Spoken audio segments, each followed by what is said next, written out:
Hey y'all, it's Bear, and today I'm here to start a new vlog series sort of situation on my channel. For a while, I have had this idea in my head of reading a book from each of the 50 states in the United States of America. So in searching online to see if this had been done before, I discovered that it has been, specifically with horror books. Now, I believe this was started on Instagram, that's where I see it most frequently, but there were also some Reddit posts and things like that that I've seen, so I decided it would be fun to bring it to YouTube. I don't know if anyone's done this on YouTube yet. So I tossed around the idea of how I wanted to do this for a couple of days. Did I want to read one book per vlog? Did I want to read all 50 in one video? And I decided I think what works best for me and the way that I edit is going to be doing 10 different videos with 5 books each. Y'all are really going to understand just how ignorant I am when it comes to geography, because I tried to sit down and list the 50 states out by myself and I couldn't do it. I honestly couldn't point most of these out on a map. I'm dumb when it comes to geography. So I have the 5 books I'm going to read today. I am going to give each of them a little segment and talk about them and just discuss them with you. And this is just going to be a fun reading vlog with an overarching challenge behind it. So the first book I have is A Head Full of Ghosts by Paul Tremblay. I know that this is a very well-beloved book on the internet, but I have not had the best luck with Paul Tremblay. I read A Cabin at the End of the World and give it 2 stars. I hated it. I thought it was boring and stupid and predictable, but A Head Full of Ghosts sounds like it might be a little more up my alley. So this one is set in Massachusetts, so that's the first state we have on the board. It follows a family who's just kind of this standard, boring New England family. And the 14-year-old daughter in the family starts to display signs of schizophrenia. But the family starts to wonder if there's something deeper going on, so they decide to call a priest who decides that this girl is possessed. So the priest decides he's going to do an exorcism and study her, and also calls a reality TV producer to turn this into a show. So 15 years after the events of the show, the 14-year-old's younger sister is being interviewed by a really famous writer. So I'm hoping we get some multi-perspective, multi-timeline sort of things in here. I know that Paul Tremblay did that in A Cabin at the End of the World, and I thought that that was one of his strengths when it came to multiple perspectives and making all of the characters' voices sound very different.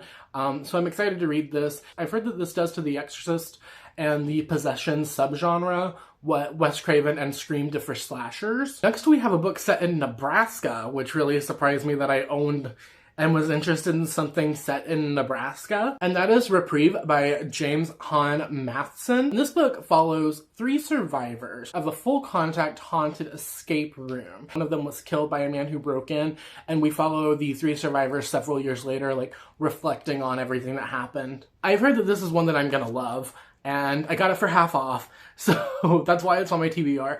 The cover's gorgeous. I'm excited to read it. I think it'll be a good time. Doesn't the synopsis that all of the characters are forced to recognize how their own personal biases and opinions and prejudices and just lives in general played into the 4th person getting killed. So I'm interested to see the character development in this. I hope there's some character development because this book is over 400 pages and y'all know that I like a good 250 page book to knock out really quick. So this one I'm gonna have to really take my time with and pay attention to all the details. Next we have a book set in Florida, and I almost didn't go with this one. I almost got a different one, but I decided since I own it and it's been on my TBR for a while and I am interested in reading it that I should just go ahead and read Shark Beach by Chris Jameson. This one I've talked about a lot on my channel and I'm surprised that I haven't read it yet. I kept intending to save it for a Shark Week vlog, but let's be honest, Shark Week's done and over with this year. It's not happening, so I might as well just go ahead and knock it off my TBR. And this book is kind of a revamped Deep Blue Sea vibe in which we follow a family and a group of college kids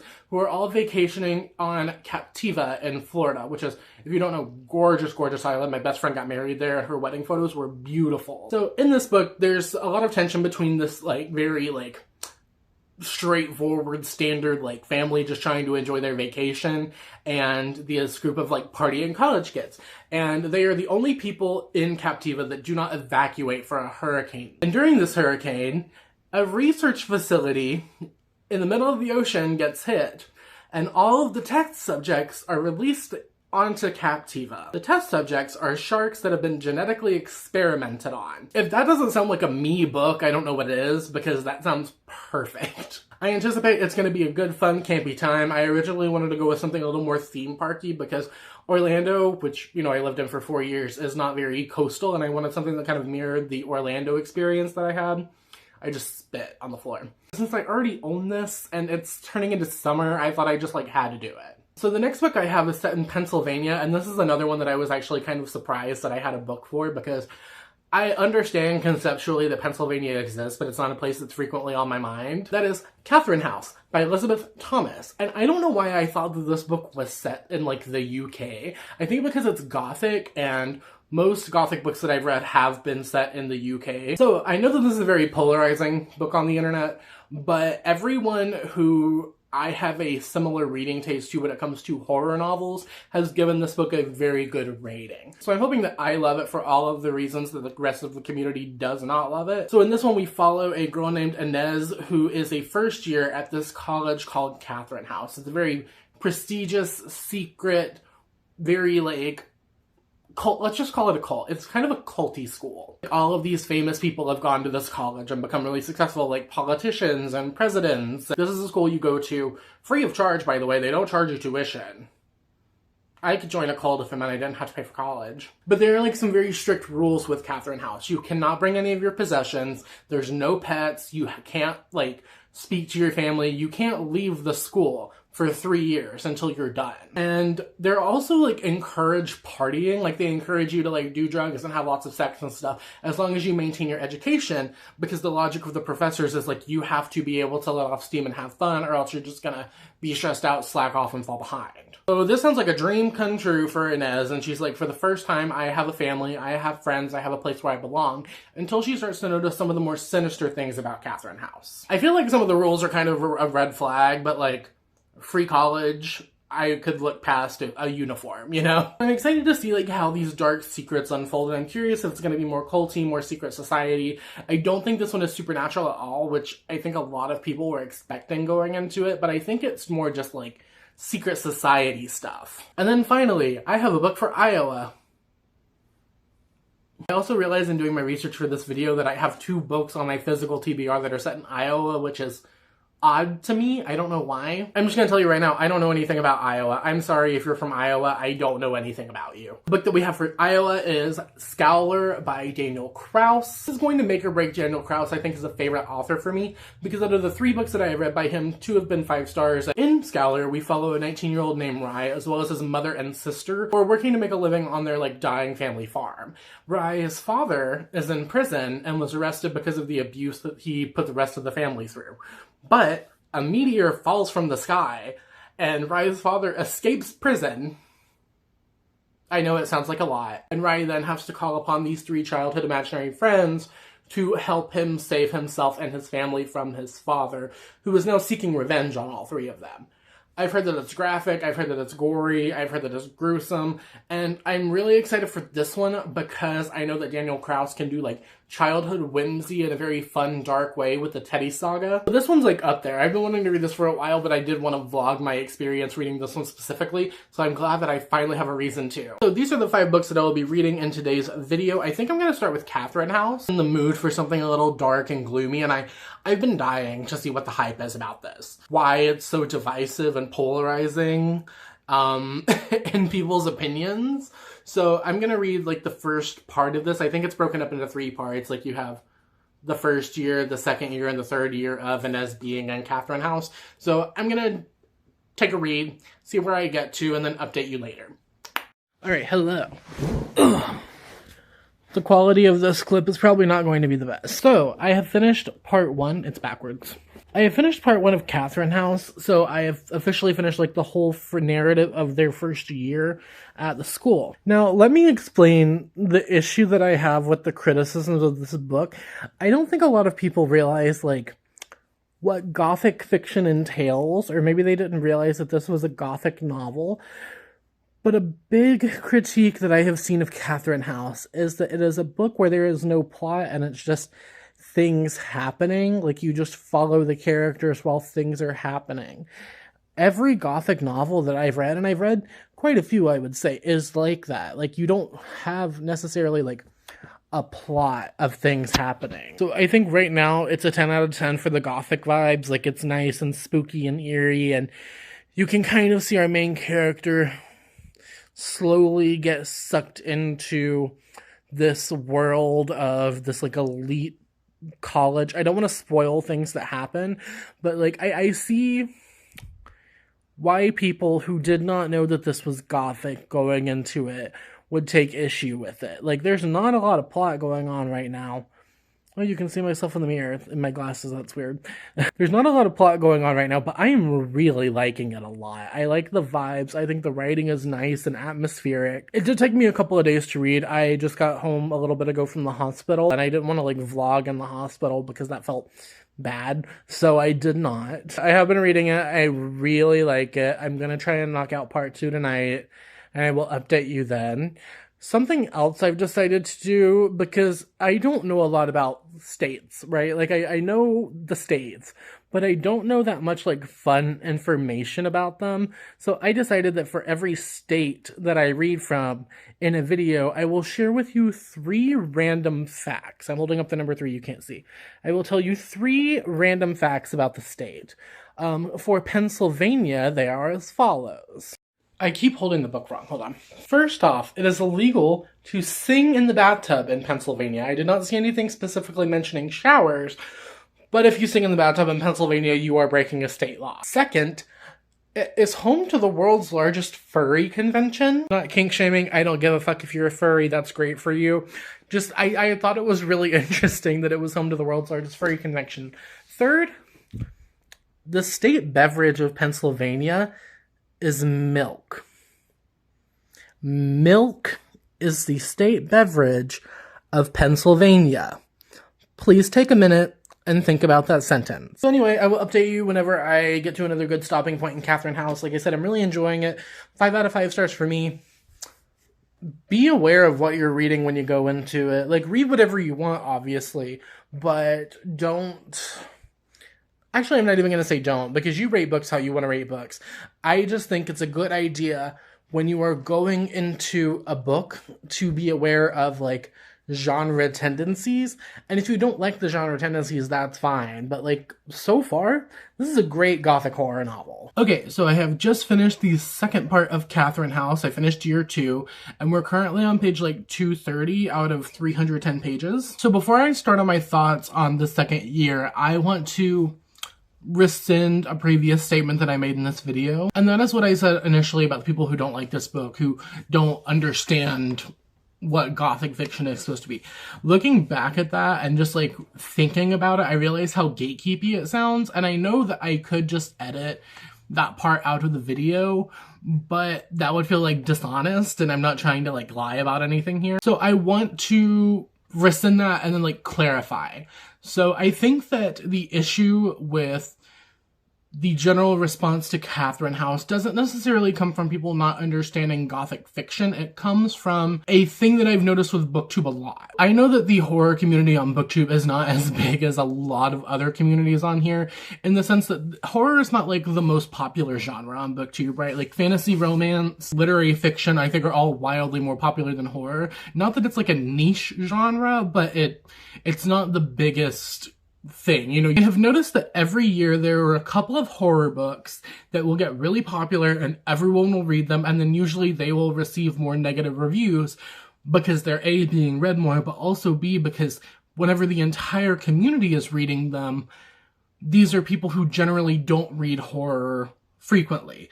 So they may not be as familiar with all of the different subgenres. I think really good examples of this are like Stephen Graham Jones with The Only Good Indians, My Heart is a Chainsaw, Mexican Gothic, Grady Hendrix books, Year of the Witching by Alexis Henderson. You know, just like the really popular like BookTube horror books. Basically, if it ended up on the Goodreads Choice Awards for horror, that's the kind of thing I'm talking about. I think that people who want to get into horror and are just reading the most popular books are not necessarily trying to figure out what they like in horror. They just want to read a horror novel, which is cool. You read whatever you want. I don't care. But whenever you are going into it, I feel like it needs to have more research done. I always explain it like this. Don't watch Wrong Turn expecting Black Swan.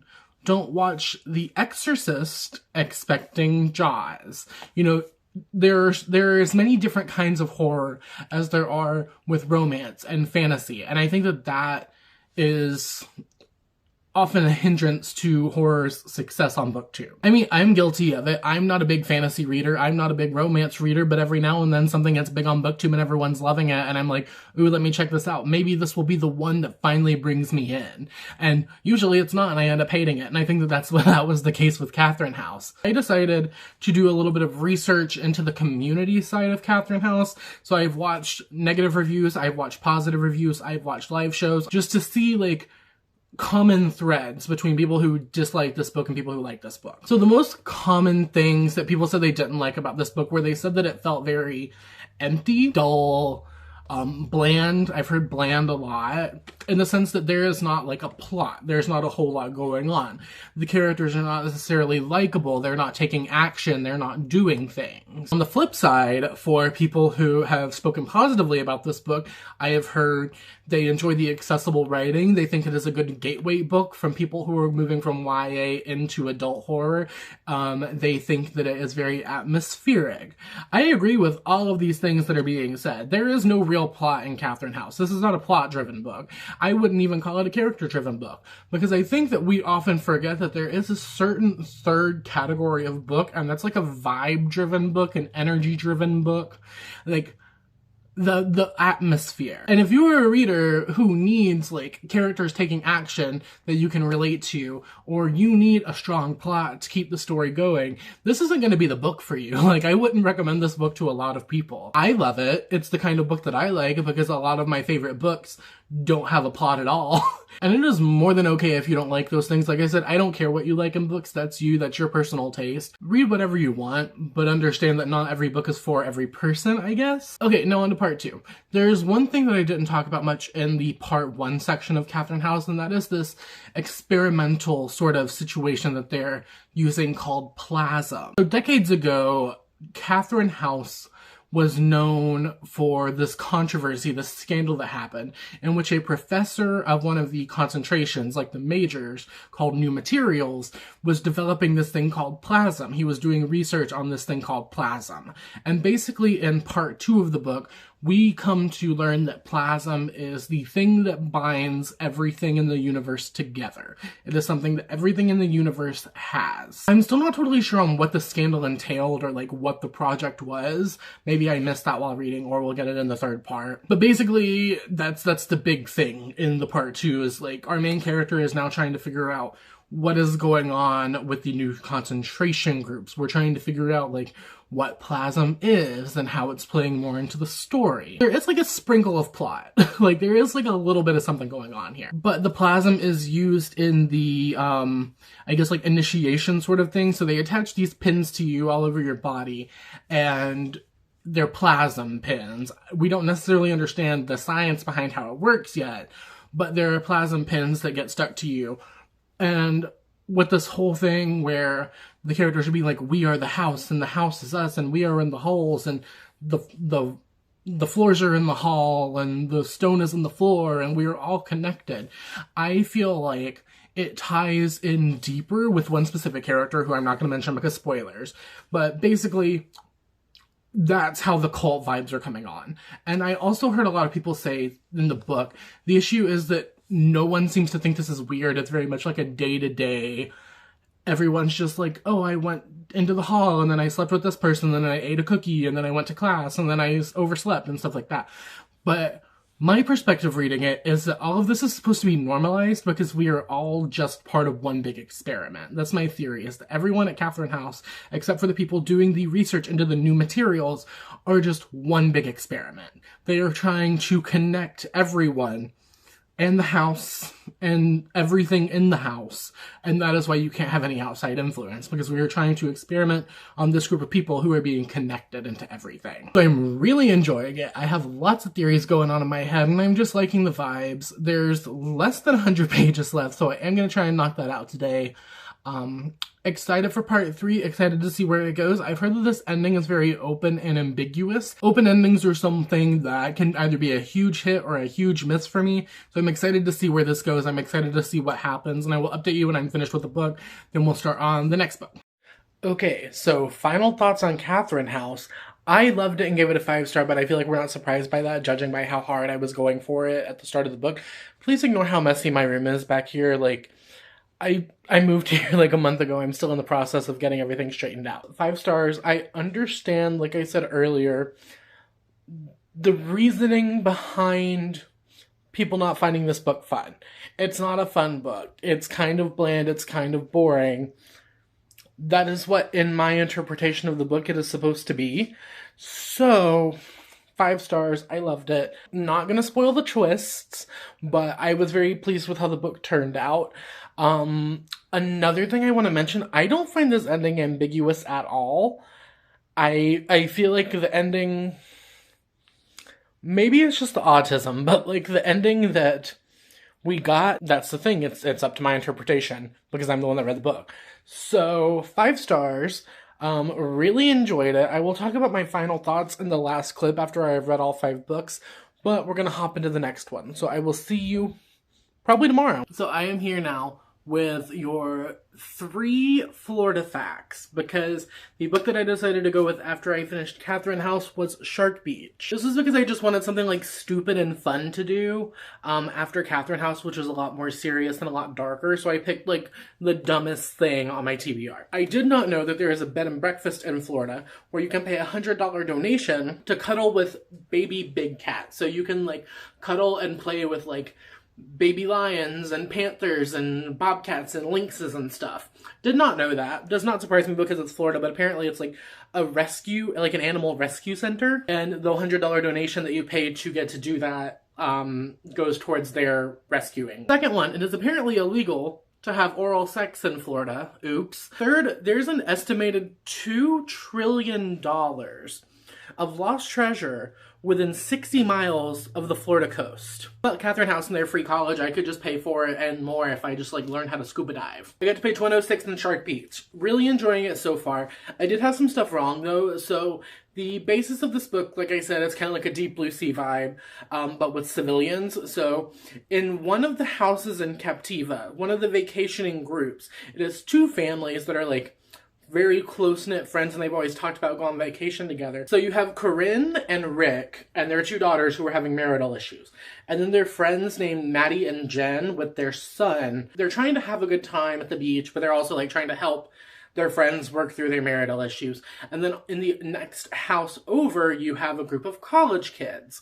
So how this book starts is a confrontation with Rick and one of the college kids, because Corinne starts to like playfully flirt with Rashad, who is one of the college kids, like bringing to light all of the issues that the 2 have in their marriage. Other plot lines, you have the deputy of the town of Captiva, who is working on trying to evacuate everyone because of the hurricane, and you get a lot of her being like, oh my gosh, these people are so stupid, now I have to go deal with this fight that happened, and people aren't evacuating because right now it's just voluntary, and she's just dealing with a lot. She's going through it. And then the third plot line that we have here is about a man named Maurice, who is a security guard at this testing facility that I mentioned earlier, which I also had wrong. It's not in the middle of the ocean. It's on Captiva on the beach. So he is a security guard who has worked there for several years, and he morally has an issue with the genetic testing that they are doing on sharks. Basically, you know how like the US has like trained dolphins that they used to like gather intel and stuff? If you read Into the Drowning Deep, you know what I'm talking about. This science organization situation wants to do this with sharks. So they are working on a way to control the neurons in the sharks' brains in order to make them weapons, basically. Make them recon, make them like government things. And Maurice has an issue with this. So his plan is, after most of the scientists have been evacuated because of the hurricane, it's just like the necessity people there. He talks the director into allowing him to stay because he's like, if there are other scientists here, I should stay here too, because it would be a necessity for me to protect them. So Maurice is like, I'm gonna go free the sharks. And they're just gonna think that it's because of the hurricane. So we have now gotten to the point in the book where everyone is evacuating because it's now a mandatory evacuation. Oh, and then I also forgot, we also have another plot line of this man named Lennox, I think is his name. We've only gotten him like once or twice. He ditched his wife and kids and got married to another woman. They moved down to Florida together and like had like a runaway thing. Now he's getting tired of her too. So he decides that he's going to break into all of the beach houses and steal things because everyone's gone. Everyone's either using it as a vacation home or they've evacuated. We have all of these different plot lines, and I really just want to see them tied up together, but like I said, I am only 100-ish pages in. This is like a 310-page novel. Everyone's trying to evacuate. Everyone's trying to leave, and in order to leave the islands of Captiva, there's this bridge, right? And it's just like a 100-foot bridge. But because the waters are making the sea levels rise, a boat crashes into the bridge, it catches on fire, it collapses, so now all of them are stuck on the island in the middle of a hurricane. This is really fun. I am really enjoying it. It is what I expected it to be. I expected just a bunch of characters who seem like throwaways who can just be cannon fodder for the sharks. That's what I expected going into this. However, what I was not expecting was the fact that we are also managing to have like some semi-intelligent conversations in this. For example, whenever the officer goes to the college kid's house to talk about the police report that Rick filed, Simone, who is a college kid that we get a perspective from a little bit, she's like, I understand that this lady's just here trying to do her job, and I understand that they're like she's a police officer who is just trying to do her job. However, me and all these other people in here are uncomfortable because there are so many like violent racist asshole cops. We also get another point whenever the college kids are trying to evacuate. There is one girl in the group named Marianne or Mariana who they kind of try to ditch and not bring on vacation because everyone hates her. And she brings up a really good point whenever someone says, hey, like we should talk about this.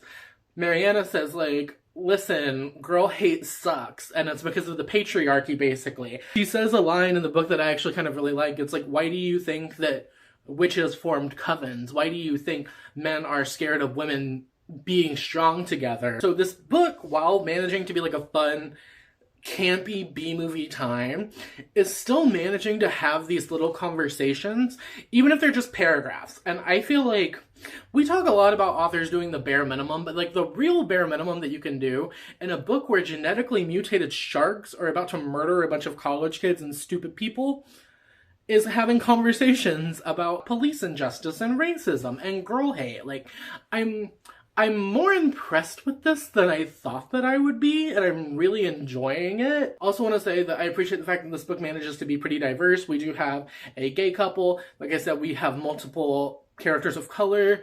Like, it's just refreshing to see these things happening in a book that, at the surface level, when you read the synopsis, you're not going to expect much depth in. 200 and change pages into Shark Beach. Things are really ramping up now. We have had 4 or 5 deaths. I think it's 5. 4 of them were like on page. We see people die. We are in the perspective of people dying. 5th death was like a cop that went into the water, and then his partner who was on land gets a call about the sharks, and he just like never comes back up. So I'm counting that as a death because this character was not named. He was not like a major character. He's just cannon fodder. It could be a little more graphic. I was expecting it to be more graphic, but I'm having a good time with it so far. We are currently like in the aftermath of the hurricane now. So the hurricane is the first like third of the novel, and it's getting everything prepped up. Second third of the novel is all of the characters splitting up and going to do things to try and like pass the time because they're stuck on this island and they can't get home. So they're like, we're still on vacation. Let's go do something and pass the time.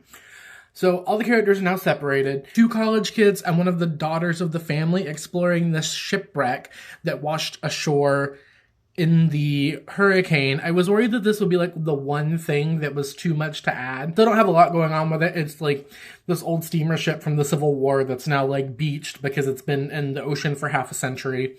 And I want there to be something more with that. I don't necessarily want it to be related to like the research facility, but I want there to be like a big scene where there's like another flood and they're like in the shipwreck and stuff. I'm hoping we get that. So the 2 dads and the other 2 children who went on a boat driven by the thief dude who it's like a dolphin watching and shell hunting thing that tourists do. It's almost 1 a.m, but I'm definitely going to finish it. It's very fast.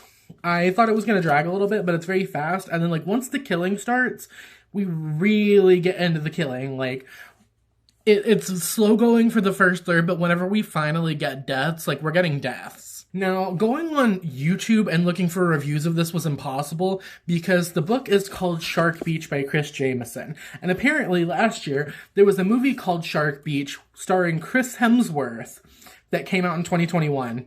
And it's like, I can't find a video about this book not even like an interview with the author or anything. But going on Goodreads, because I did this with Catherine House, so I kind of want to do this with every book, talking about like things people like, things people don't like, and then my thoughts on that. A lot of people gave this book like high 3 to 5 stars.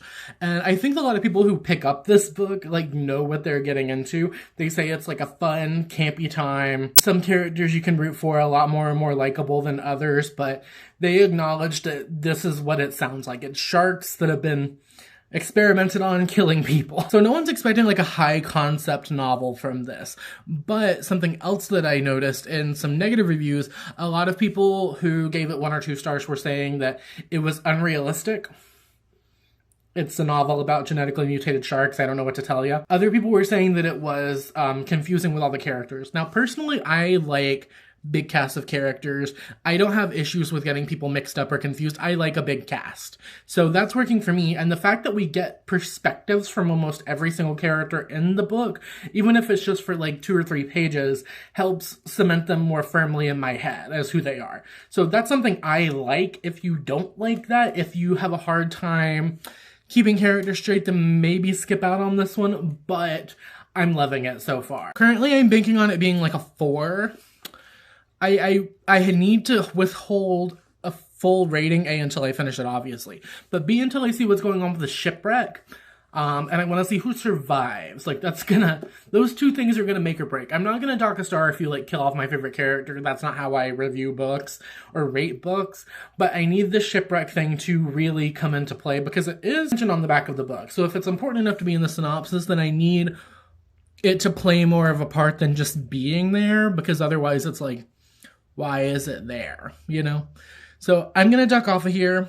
I'm going to read the last 100 pages, and then I will update you later. Okay, so I was correct in saying that Shark Beach was going to be a 4-star read. It did everything that I wanted it to. I want to clarify that. Like, it did everything that I wanted it to, and that I expected it to, with a little bit more, but not enough to take it from my expectations to like highly surpassing my expectations, which is usually what a 5-star book does for me. My favorite character did not die, so I was very glad about that. I don't even know the final body count because we just racked it up, and I read the last 100 pages in probably 40 minutes. Now, what I will say is if you want something stupid and fun, read this. If you want something that feels like a good B-movie time, that promises to be a good B-movie time and then delivers that, check it out.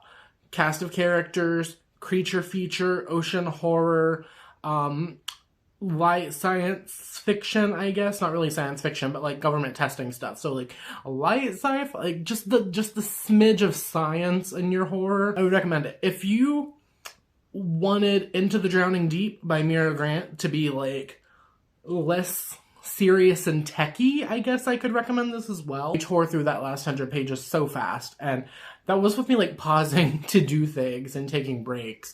So really enjoyed it. Gonna give it 4 stars because it delivered all the expectations. It just didn't go past like 2 a.m. I guess. And I'm starting to get tired. So I will update you tomorrow when I have something else read. I don't know what it's going to be though. I like all types of horror. I'm all about tone. So if you give me something with the expectation of it being super dark and atmospheric like Catherine House, I am in. If you give me something like Shark Beach that just promises to be a good time, I am in. So as long as it delivers on the tone that it promises, I'm good. So, facts about Massachusetts. Number 1 is it is illegal to put tomatoes in your clam chowder. Don't know why. I'm not a clam chowder person. I can't stand it. I broke too many of them when I worked at a grocery store. Number 2, Newton, Massachusetts is the namesake of the Fig Newton. Unpopular opinion with the youths. I love Fig Newtons. Every time someone finds that out, they're like, ooh, that's gross. That's an old people cookie. What are you doing? I fucking love them. 3, I used to think that I wanted to go to Salem, Massachusetts just for like, you know, the experience. No more. No more. Because guess what? I learned about Ponyhenge. In 2010, someone just left like a plastic rocking horse, like one of those like plastic ponies that you ride back and forth. I don't know where exactly in Massachusetts, but someone left one on the side of the road in a field something in 2010. And over the years, people have just added to that. So now it's like a circle of decrepit plastic horses weathered by the elements. So if you live in Massachusetts and you wouldn't mind me like staying at your house for a couple of days so I can see Ponehenge, that would be like perfect. Okay, on to the book, which is Head Full of Ghosts by Paul Tremblay. I have completely sworn off Paul Tremblay's books after reading A Cabin at the End of the World last year for my Patreon book club. I hated it. I gave it 2 stars. I thought it was trash. I was like, I don't understand why everyone loves this author. I am never going to read another Paul Tremblay book again. I stand very corrected on that. 87 pages in. And the reason that I stopped at 87 is because this book I checked is broken into 3 parts. So I finished part 1. Part 2 ends on page like 230 something, I think, but there's only like 290 pages in the book, so I'm very concerned about that. Basically, in this book, we have a couple of different things going on, but they all follow this central plot of a girl whose older sister was either possessed or schizophrenic. We open the book with this 23-year-old girl going back to her childhood home with this writer, and they are going to sit down and talk about her older sister's possession that happened whenever she was a child living in the house. This was also filmed and adapted into like a reality TV show by a priest because the family was low on money. And it spawned like all of these blogs and this huge like fandom and theories and stuff like that. So we are seeing the story through the eyes of the younger sister who, like I said, at the time was 8 years old. It starts out as like a pretty normal possession story, I guess. Like things are kind of weird and tense with the family. The older sister is getting like the standard like I'm possessed girl sort of thing where it's like her hair is greasy and her skin is gray and she's like wearing a hood all the time. But it gets like dark. Marjorie, who is the older sister who is possessed, and Mary, who is the younger sister, have this like tradition where they like write in Mary's children's books and tell each other stories. And Marjorie's stories start to get very dark. And then she starts saying stuff like, I watch you when you sleep and you don't even know I'm in the room. And I like pinch your nose shut so I can steal your breath. And she's freaking Mary out. And then it just goes deeper and deeper to the point that she's like talking to herself and she's doing all these different voices. And her father, who is a former Catholic, mother and father had a very big falling out over religion, so they're not religious in the house, is like, hey, maybe I should like call up my priest friend. Are they priests if they're Catholic? Ministers? Popes? Call the Pope on your daughter. So the family is getting concerned. They're all having different experiences with this girl. And we get some pretty graphic scenes.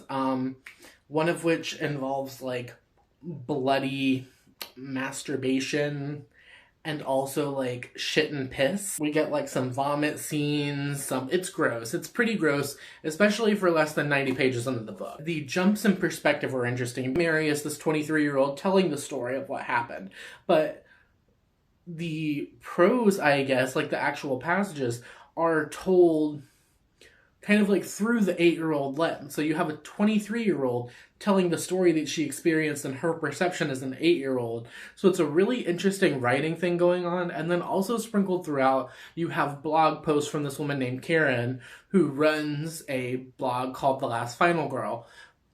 Fun fact about this, I will be right back. So the blog in A Head Full of Ghosts is called The Last Final Girl, which is also the title of a book by Stephen Graham Jones. Stephen Graham Jones and Paul Tremblay co-wrote books under a pen name called P.T. Jones. Little Easter eggs, I guess. Anyway, you should read The Last Final Girl. It's amazing. This is a narrative choice that I really like and I'm really interested in.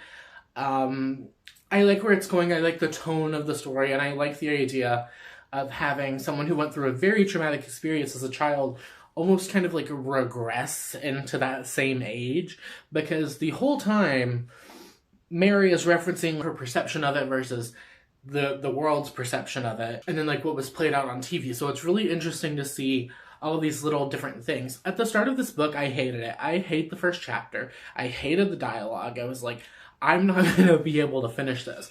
Once I got past that first chapter and that very cringy, overwritten conversation, because the dialogue in like the first chapter it's bad. Start getting Mary's reflections on the entire situation with her sister, it gets so much better. Now, I'm not totally sure whether she's actually possessed or if it is schizophrenia. I'm not sure, and I don't want to get spoiled, so I have been avoiding reading anything about it. Hello, hi, I am there, here, present with you, with an update for A Head Full of Ghosts. I finished it. The plot twist of this entire video is me giving a Paul Tremblay book 5 stars. So I had fully intended to do a part 2 and a part 3 for each of the ways that this book was sectioned off, but unfortunately I couldn't do that. I had to go to the hospital today, and while I was in the hospital, I had nothing else to do but read, and I had only brought the one book with me because I hadn't intended on being there that long. So last night I read almost all of part 2, and I had like 50 pages left in part 3, and I was like, okay, I'll bring it to the hospital. Probably won't have that much time to read anyway, so if I do, I'll read a couple pages here and there. Ended up just reading pretty much the whole time I was in there and finishing it. On initial scrolling through, every rating that I saw for this book was a 4 or 5 star, and I understand why. I get why a lot of people like this book, but the common things that I saw mentioned were that it was scary. Yes. And I would say the second thing that kept coming up was that people really liked the relationship between our two sisters, Mary and Marjorie. Most of the dislikes that I saw from this book came from people DNFing it, which like is fair because I was ready to DNF it after the first chapter. A lot of people also complained, like I said, that there were too many things going on. Too many references. A lot of people called it a knockoff of The Exorcist. I saw a lot of people saying like, it's a knockoff of like A, B, and C possession films. But I really like the way that it turned out. And I also think that this one does have an open ending, even though obviously it's been 15 years since Mary was on the TV show and her sister was possessed / schizophrenic, basically like whenever the story was exposed to the world.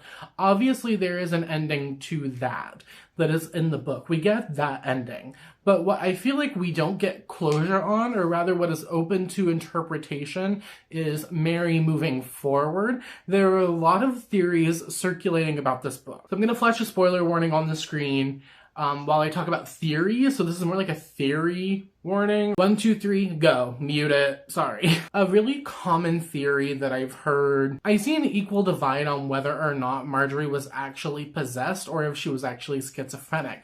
I think it's possible that she was both. However, I do lean more towards her being possessed. When you get to the end of the book and Marjorie is revealing to Mary all of this research that she's been doing and how things were kind of played out from her perspective, it's very unclear whether she was actually doing these things. Marjorie is kind of telling Mary, like, this is why I did the things, because this research, and there's like a prerequisite with our dad, X, Y, and Z. There's also a theory that Mary was possessed the whole time and lied about everything. I think that it's really interesting that at the start, Mary acknowledges that she is an unreliable narrator because she has been influenced by television and things that her parents had said and things that the world had told her about her sister's possession.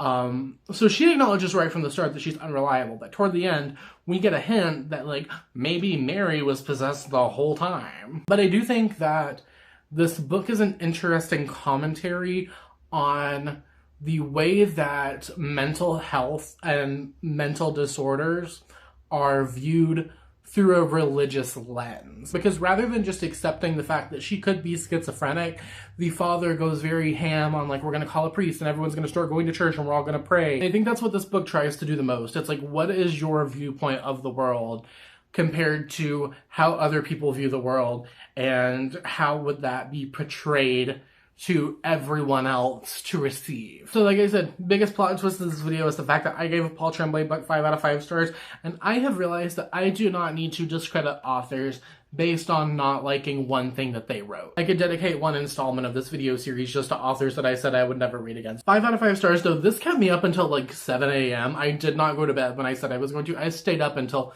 past 6 a.m. reading this book. I finished this quicker than Shark Beach, I think. I'm just killing this. So I don't know which one I'm going to go with next because I don't really know the vibe of the last 2 books for this video. I'm going to do some research and see what works best for me after reading something as dark as A Head Full of Ghosts. I'm gonna take a look and see, and I will just, I mean, you're gonna find out quicker than I'm gonna find out because I have to do like 20 minutes of Googling and you just get to like, it's gonna click in a second, so. Interesting facts about Nebraska. It is a triple landlocked state with a lighthouse. A triple landlocked state means that you have to go through 3 different states before you hit the ocean, but they have a lighthouse on a lake. I don't know why. Maybe it's a big lake. Number 2, there is a town in Nebraska with a population of 1 person. I believe it's called like Manawi or Manoe, and everything in the town is done by this woman who I believe is in her 80s. Number 3, it is apparently required in Nebraska. Before a couple is allowed to be married, they both have to pass a gonorrhea test. Anyway, on to Reprieve. Currently 150 pages into this book. It is split into multiple parts, but this book is very long and the parts are very uneven. So in order to best explain it to you, I read the first 150 pages, and then I'm going to read the next 150 pages, and then the last 100 pages, I think. Already, this is off to a very good start for me. We have a very large cast of characters. All of our players have been introduced, I believe. Okay, so the premise of this at the start, what I thought, was that 4 people were participating in this full contact haunt, this full contact haunted house, and they witness 1 person get killed. That's not the case here. We do have a group of characters. However, not all of them are participating in the haunt. One of them is a girl named Kendra who gets a job as a parking attendant at the haunt. And there are like 5 actual contestants in the haunt. Don't know how they all come into play, because the 3 people mentioned in the dust jacket, you have Kendra, who is the parking attendant. You have JD, who is an international student who came to the US to search for his English teacher who he fell in love with in school. He is a contestant. And then you have Leonard, who works for a hotel that partners with the attraction. So the only person out of those 3, from my understanding, who actually see the murder happen is the student. It's JD. That kind of took me by surprise. It does have a larger cast than I thought it did. I love a big cast of characters. This also is not a linear novel. So the book opens with a cross-examination of a witness at the haunt. I'm gonna sit this up here because my arms are tired. Then we get perspective chapters from each of the 3 characters. See JD falling in love with his English teacher and deciding he's going to move to America to find him. We see Kendra dealing with the loss of her dad and having to move in with her cousin and her aunt who live in Nebraska near the haunt. And we see Leonard in a failing marriage who has now become friends with the owner of the haunt, a man named John. Then we get a perspective from Brian, who is the one person that connects all of these people together. Brian is Kendra's cousin, Brian is JD's roommate, so on and so forth. And with Brian's perspective, it's actually of them participating in the game. I can see how this would get confusing for a lot of people, but I'm really enjoying it. This is definitely the kind of book that I really, really like. I like all of these different characters who have their own very distinct voice. I think the voices of the characters are very strong. I do like the idea of twisting the haunted house trope on its head, and instead of having it set in a haunted house, having it set in a like spook house, I guess, like a full contact haunt. That's really cool to me. I like the fact that it's non-linear, but it is a little slow to start because, like I said, we are now at page 150, and because we are getting so many different perspectives and time jumps, I do feel like we haven't progressed as far as you would think for 150 pages, but it's working. I don't know how, but it's working. So currently, this one is also sitting at a 5-star for me. Okay, so I am now 2/3 of the way through with Reprieve. I'm still loving it. It has not let up yet. Let's go ahead and talk about the positive and the negative reactions about this book. I feel like a lot of the positives that I see directly contradict the negatives. It's very similar to what happens to a lot of authors of color, in the sense that people don't seem to view social horror as horror. It's a lot like what people were saying about when no one is watching. They're like, oh, this isn't scary, this is just people being people, they're just being racist. As if racism isn't scary. And because we've gotten to dive deeper into the characters, we are now seeing, like I said earlier, social horror themes. I always believe that horror is inherently political. I don't think you can take a genre, at least even at a mainstream level. Mainstream horror and horror trends are based on the anxieties of the general public. So with these characters, we are seeing a lot of themes of like white people fetishizing them and making racist comments. We're seeing internalized racism. We are seeing like external racism, like characters being racist to other characters. Seeing homophobia and how racism ties into the queer community. And I think another interesting thing about this book to me is with the other ones, the setting didn't play a huge part. Like, yes, Shark Beach was set on an island in Florida, and you can't set like a shark story in the Midwest, although I'm sure someone has tried. But with Catherine House, with Shark Beach, with A Head Full of Ghosts, the exact place was not that important to the story, at least not with any context that I got from reading the books. Reprieve being set in Nebraska, that's important to the story. It's constantly mentioned that they are in Nebraska, and Nebraska is very white. Nebraska is very racist. Nebraska is very homophobic. Nebraska is very, very conservative. Because we have so many perspective characters who are part of marginalized groups, it does, I think, add to the story the fact that we are hammering home so hard the fact that this is not a place where they are welcome. And that in itself is terrifying. That is horror. I see a lot of negative reviews of this book saying, A, it's not scary, but I think that for you to be able to look at a book like this with the lens of not even acknowledging the social horror aspects of this, that is a very privileged view. Number two, I see people saying that it shouldn't be considered horror because it's more of a crime novel, it's more of a thriller, it's more of a, you know, whatever, just not, it's not horror. Social horror exists and is just as important as possession stories, as cult stories, as slasher stories. I think social horror might even be one of the most important subgenres of horror because everything in the horror genre, as I've mentioned, is political. At least to me and my reading experience, my perspective. The positive reviews of this book all praise the social horror aspect. They praise the character development, which is something that I think is very, very good in this because we are spending so much time following the characters and the events leading up to Brian's death and not so much being put directly into the action. We still get cutaways of the action, but we haven't just been thrown into the action. And I think that that helps with a book like this where you really want to develop the characters, you want to kind of bring home these points. So I'm going to try and hammer out the last 100 pages tonight before bed, but I will update you tomorrow when I finish it. And yeah, I'll see you then. Me here again with another 5-star read. I really enjoyed this from beginning to end. I was very satisfied with the ending. Well, no, I take that back. The ending, the book ended in a very difficult place. So I'm fine with unlikable characters. I'm fine with open endings. The ending that we got in Reprieve is a very difficult ending to sit with because we want all of our characters to learn from their mistakes and grow out of their worldviews and kind of own up to things that they've done throughout the story and like accept that they're a different person. I don't necessarily think that that happens in Reprieve.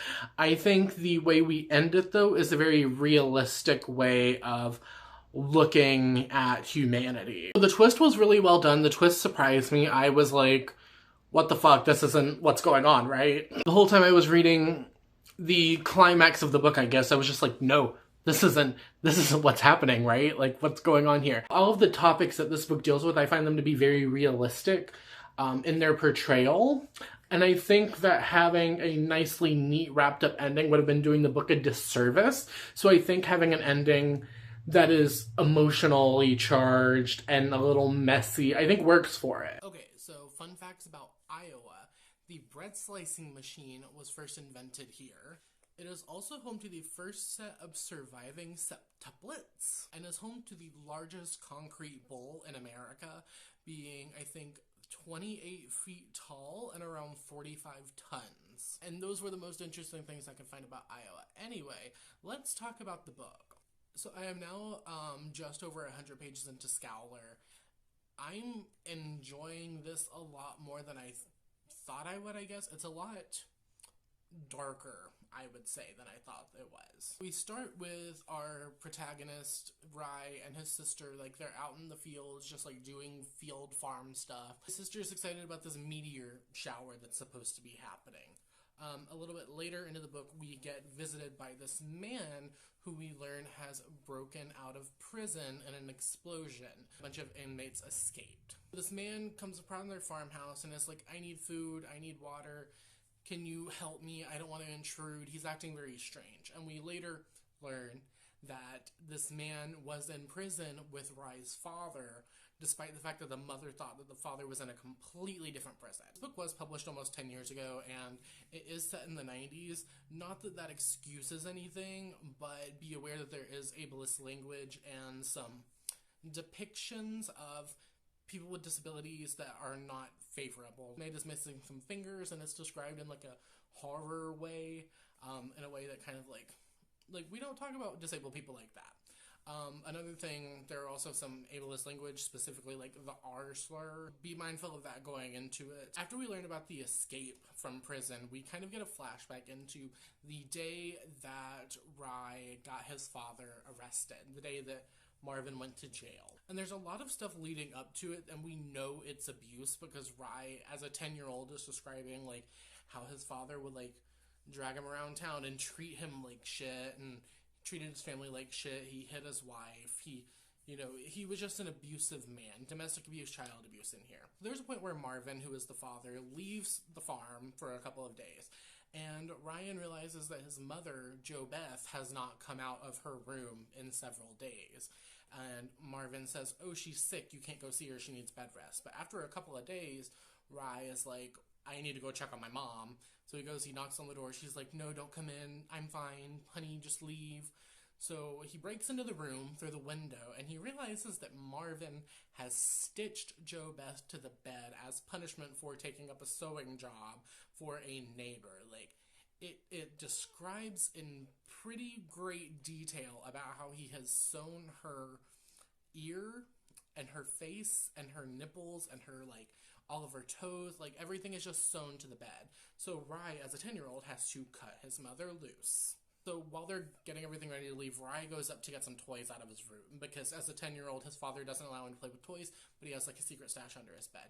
And he shoves all these action figures and toys from the cereal box into his pants, his pockets, everything, just taking all of them, because in his head he's like, I can finally be a kid and I'm going to be allowed to play with toys now. He realizes whenever he gets back downstairs that his father has returned and is cornering his mother and younger sister, who is like literally a baby, with a baseball bat.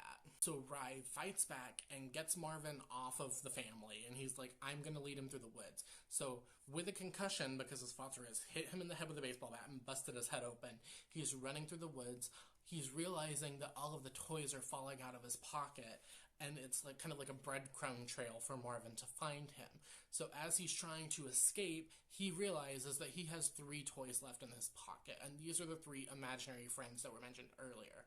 There is a Jesus Christ Gumby action figure, there is a teddy bear, and there is this kind of like artisanally made monster. Jesus and Furrington start to give him advice on how to survive, and finally whenever Marvin finds Rye, he uses Scowler to stab him in the neck and then go get help. Something that's interesting to note, if you've watched my channel for a while, you know how much of a fan I am of the Teddies saga by Daniel Kraus.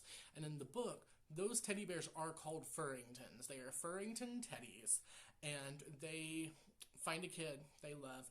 They, in the book, are sentient. They talk, they walk, they move around. So I don't know if this was intentionally meant to tie in and create like a Daniel Kraus literary universe. Almost 10 years later, Daniel Kraus writes a series about teddy bears called Furringtons. Back to modern times, where they are once again packing everything, getting the truck ready, getting ready to leave. But they decide like they have some time. The younger sister's like, she's not cooperating. So the mom goes upstairs, gets their Christmas presents out, and is like, we're gonna have Christmas. He wakes up and realizes his father is in the house, has a shotgun, and is corralling them all together. Really enjoying it so far. Like I said, the ableism is obviously there and present, and that's something we need to keep in mind as readers. As far as the horrific elements go, the domestic violence, the general fucked upness of it all, it's good. It's really good.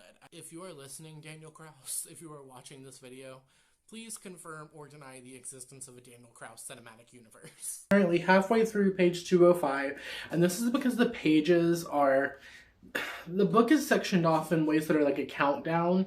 So for the first part of the book, we have a countdown to the meteor impact. And then the second part of the book is like a countdown after the meteor impact, or it's like 12 hours since impact, 4 hours since impact, 18 minutes since impact. So I would say, looking at things that people liked and disliked about this book, it seems, I went on Goodreads because I don't know anyone else personally who has read this book. I looked on YouTube and couldn't find any video reviews on like a cursory search. I will say though that everyone seems to be unanimous about what they say in this book. Everyone says that it is gruesome and graphic and gross and fucked up, and it made them throw up and scared them and all of this stuff. The 1-star reviews and the 5-star reviews are all basically that. Some people are like, I can't believe that this book is so graphic. I can't believe that this book is so fucked up. 1 star. Other people are like, this book made me throw up in my car listening to the audiobook. 5 stars. This book gave me nightmares for 6 months. 5 stars. Another thing I keep seeing mentioned is the audiobook for this is apparently an award-winning audiobook. I think they said it won an Odyssey Award on Goodreads, and everyone's just saying the audiobook is fantastic. So I'm like, if you're an audiobook person, which I'm not really, but if you're an audiobook person, maybe check out the audiobook because apparently it's fucking great. Where we're at with this book right now, first off, I want to say nothing paranormal is happening. I expected for some reason something supernatural. Nothing supernatural is happening at all. Everything is done as the result of a psychological break or science. Because of the meteor, right? Like, we all understand how meteors work, like magnetism and stuff, right? So whenever Rye, as a 10-year-old child, had his concussion, the doctors had told him and his mother, like, okay, he should be fine. You just need to be careful around like bumpy cars, roller coaster, and magnets, because magnetism can cause him to regress into this current state where he is talking to his toys, he is viewing his toys as his protector, he's kind of like reverting back to the coping mechanisms that he built up during the chase scene. This lighting is really bad. Now that the meteor is there, meteors and magnets, it's causing Rye to revert. So that is where the imaginary friends are coming into play. So we see Lord Farrington, we see Jesus, we hear whispers in Rye's head. He's trying to figure out what's going on. No spoilers for anything that's happening, but I do think that it's really interesting to look at this book from a psychological perspective. But it's really interesting to see how all of the characters are kind of reacting to the presence of Marvin back at the farm. Killing people, threatening them with guns, being very determined, like, I'm gonna take this meteor and it's gonna make me rich and there's nothing you can do about it. Because Rye's mother is kind of reverting back to her very cunningly submissive manipulation of Marvin, I would say. Not that the mother's a bad guy, I'm not saying that at all, but as a survival tactic, Jo Beth tends to be very passive and very like, let me take care of you, sweetie, let me check and make sure that you're okay, to kind of try and win over Marvin's favor. And it turns herself into this like little domestic goddess housewife so she doesn't piss him off and make him kill her and her children. Rye is currently dealing with the whole psychological break thing. He's dealing with like the talking teddy bear and the talking Jesus and trying to save his family and trying to like be the hero again, because he doesn't want them to die, obviously, but also he feels responsible to some capacity for everything that's going on. And then you have Sarah, who is just this little girl who I think was literally a year old. She's too young to really remember everything that happened while Marvin was abusing the family. She doesn't really know who this man is with a shotgun. She knows it's her dad, but she's more interested by the meteor because she's been so excited watching the skies for weeks. But Sarah is also sick. In addition to everything else that's happening, they also have a sick child on their hands. I I'm enjoying the atmosphere a lot. I think that Daniel Kraus, in this book specifically, has a really good hand on the atmosphere because everything that you're reading feels like you're looking through it through this haze of dust. It feels like you are there, you are in the dryness, you are in the heat. It's very atmospheric and very well written. However, part 2, despite having deaths, I'm not going to say how many or who, is a little bit more lacking on the gory side of things than the first part was. I'm curious to see if we ramp it up in part 3 because everyone is talking about how gory and gruesome and graphic this book is. And while I do think that's true for part 1, part 2 has been a little bit more psychological based. We see him regress very hard. We see him start to hallucinate the imaginary friends, talk to them, make decisions based on what they're telling him to do, because his psychologist has insisted in the past, when he was a child, that the imaginary friends are projections of his family. So the teddy bear who is very sweet and loves him unconditionally is the sister, Jesus is the mom because she's very wise and she teaches him everything and she looks out for him, and then Scowler is the dad. And here's the thing, right? I feel like if you tell me that a book is super gory, it's gonna go one way or the other. Either I am going to go in with very, very high expectations because everyone has talked about how gory this book is, or I'm going to go in with very low expectations because I know that other people's definition of gore does not equate to my definition of gore. Like when you say there's a lot of graphic scenes, there's a lot of gore, there's a lot of gruesome body fucked upness, right? A lot is a very subjective term and it means different things to different people. So for me, this book is, it's not lacking on the gore at all. It's just not a lot. Reviews are subjective. My opinion is subjective. You know, you really have to read the book and find out for yourself what your thoughts on it are going to be. I had trouble sleeping last night because this book was like eyeing my stuffed animals like, are you going to come alive? I have less than 100 pages left. I'm gonna knock it out today. I'm gonna update you and then get this video wrapped up. I have had so much fun doing this. See you in a minute. It'll probably be a couple hours for me, but for you, it's just like 2 seconds, okay. Okay, so I'm here to do my part 3 recap of Scowler, and then we're just going to wrap this video up here. I have finished the book now. It is literally just maybe an hour later. I really enjoyed it. In addition to the ableism and outdated language that I mentioned earlier, I do want to say that it does continue throughout this book, specifically with Native Americans. And I think, unlike Reprieve, which I mentioned did have characters doing shit, the issues in Reprieve do not go unchecked, whereas in Scowler they do. So I think that's the difference when it comes for like my standards of books, is like, I don't believe that in every instance having a character with a bias is a reflection of the author's beliefs. I just would prefer it to be checked at some point in the story. And unfortunately that doesn't happen in here. So that does not start out from a 5 to a 4, but everything I wanted to happen in the last 80 pages happened. We got a good amount of gore. I now understand why people are saying don't read this book if you have a weak stomach. If you don't like gore at all, skip out on this, definitely. Themes that are most present in Scowler that I really want to discuss, like what I took out of the story, is there is a time to put away childish things. There is also a time to embrace childish things. We can find strength in innocence, even when that innocence is taken away, but we need to understand that we cannot always rely on innocence to get us through. I also think that there's some interesting commentary in here about parents and children. There needs to be a time where the parent can let the child go. These are the 5 books that I read for this video, which you know because you just watched. I am going to rank them on a couple of different categories. So let's go first on personal ranking. I have 3 5 stars, 2 4 stars. Next, the ranking for gore and ick level. Scowler is definitely at the top. Shark Beach, while not overly gory or graphic, does have some really gross scenes in it. Head Full of Ghosts is just nasty at certain points. Reprieve, the gore is there, but it's not like super present. And then Catherine House has no gore at all. Next, let's go atmosphere and vibes. Catherine House definitely has the best application and use of atmosphere in the book. I would say then is Scowler. Then Head Full of Ghosts and Reprieves are pretty much tied because the vibes were definitely there. If these two were just more, I would say, character-driven than vibe-driven. And then finally, Shark Beach. Shark Beach does not have much of an atmosphere. I feel like, what are people looking for in horror? Let's do scariest to least scary. Head Full of Ghosts, Scowler, Reprieve. Catherine House, and then Shark Beach. And then for characters, I would say Head Full of Ghosts, Reprieve, Catherine House, Scowler, and Shark Beach. I had a lot of fun doing this vlog. It really helped my reading to go by a lot faster for these books that some of them have been sitting on my TBR for way too long. I'm excited to get this project rolling. I'm glad to have something to look forward to again.